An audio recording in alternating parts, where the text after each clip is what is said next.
Okay, everybody, this is how you will do the letters in the background, and it's really easy.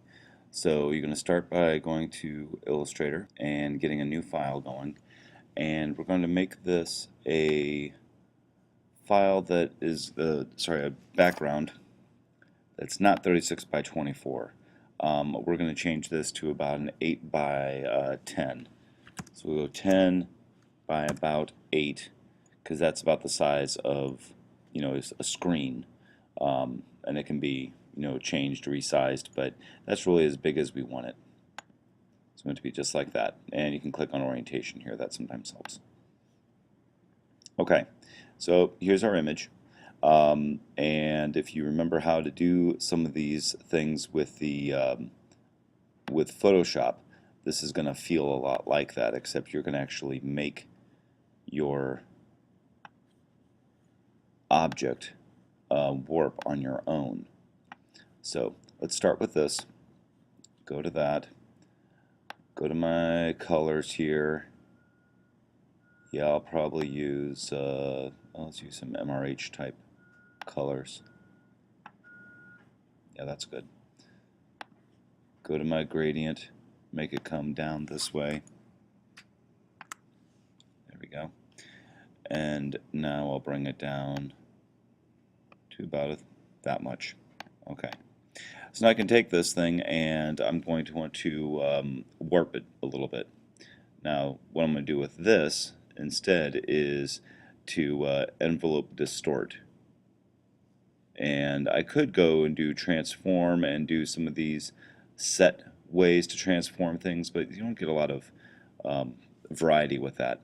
So I'm going to go to this thing called envelope distort, and I'll show you both ways. I'll start with make with warp, and then you got this, and you can do flag like we did before. This should feel a lot like what we did in Photoshop, and you can mess with this a little bit too. You can change the distortion, a little bit like that, and hit OK. I'll bring this down a little bit, maybe size it out so it's off the edge, and then I'll hold down Option, and then I get this kind of a thing going.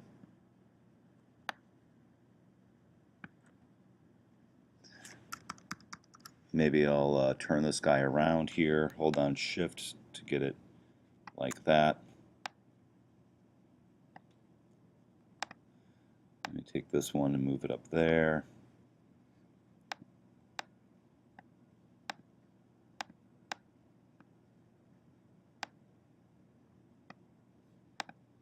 There, and that'll become the background like that.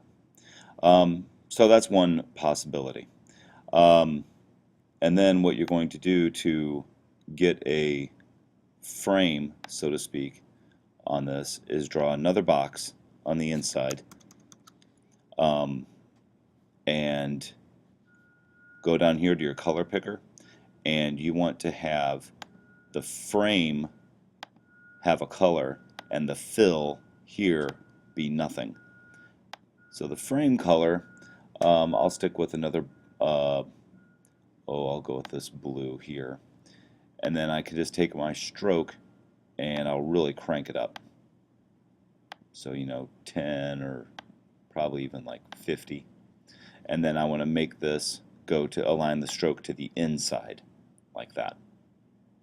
All right. One other thing I just noticed is that these guys have black stroke on the outside of them, which is kind of cool, but you don't have to. But it is kind of a cool thing. If you're going to change it, remember how to change it, you have to go back to Appearance. That's the button that looks like this.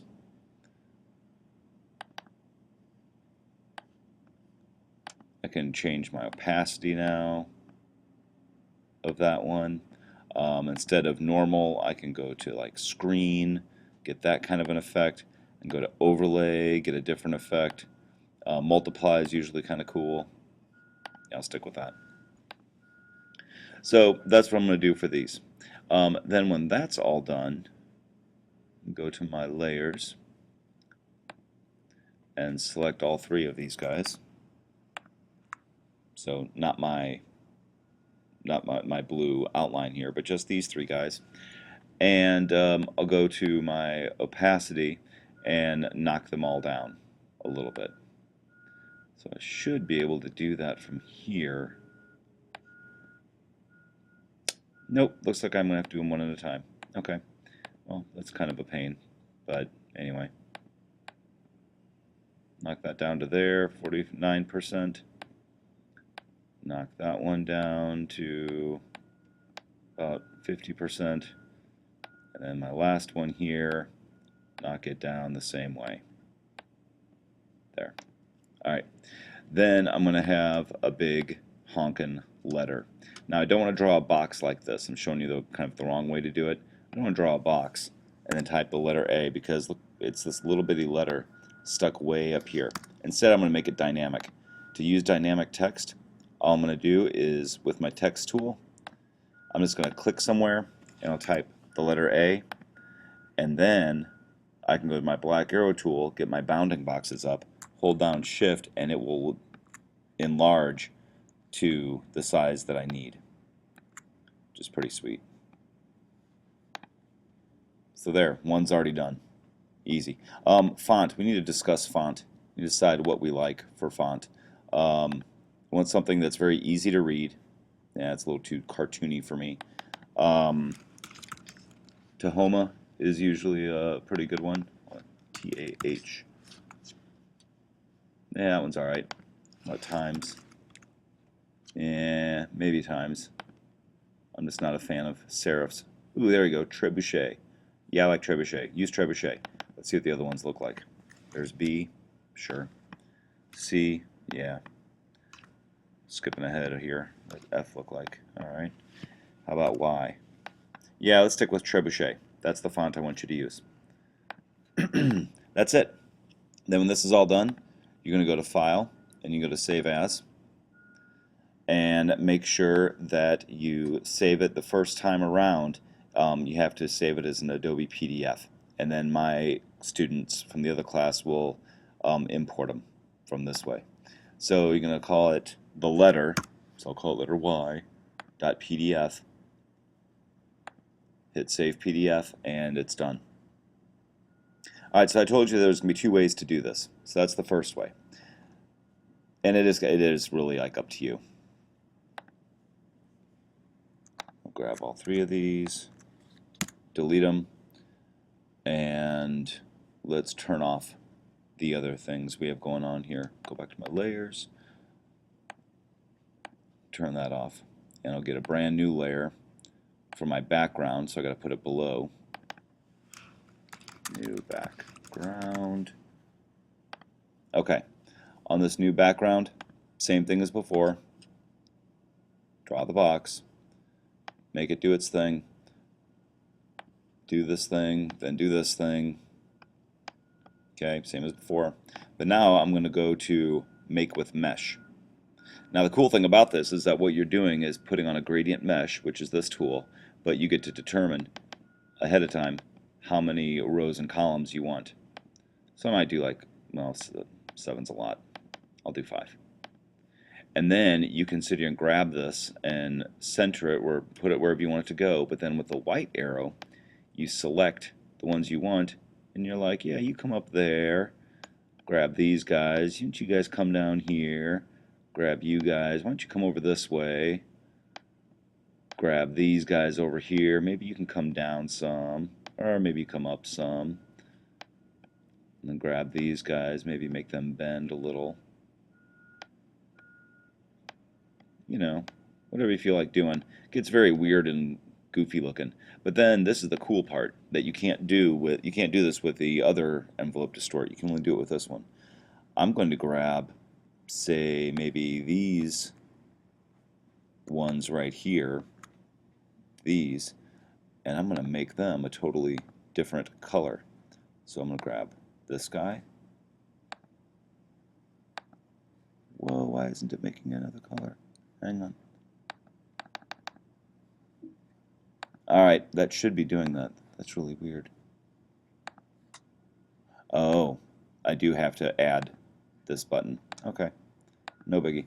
Alright, so you do have to use the gradient mesh tool, then you should be able to just grab the ones you want and make them into a new color. Dang it, why isn't it working?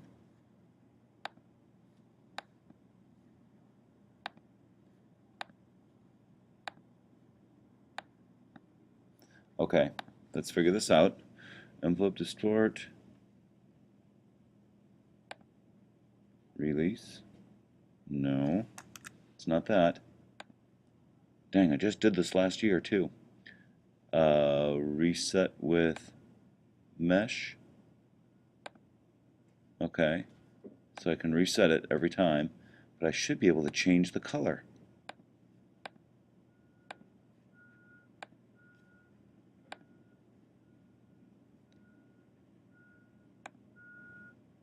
Envelope options, clipping mask, fidelity, distort appearance.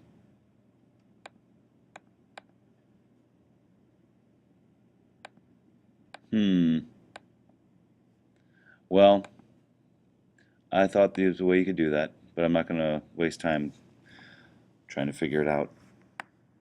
But anyway, you can do the same kind of thing with this and just come up with something that's kind of weird and bizarre looking and make some duplicates like this. You can grab a couple of them and change them to reflect different kinds of gradient, different kinds of layering options. So it really is kind of up to you what you want to do with this.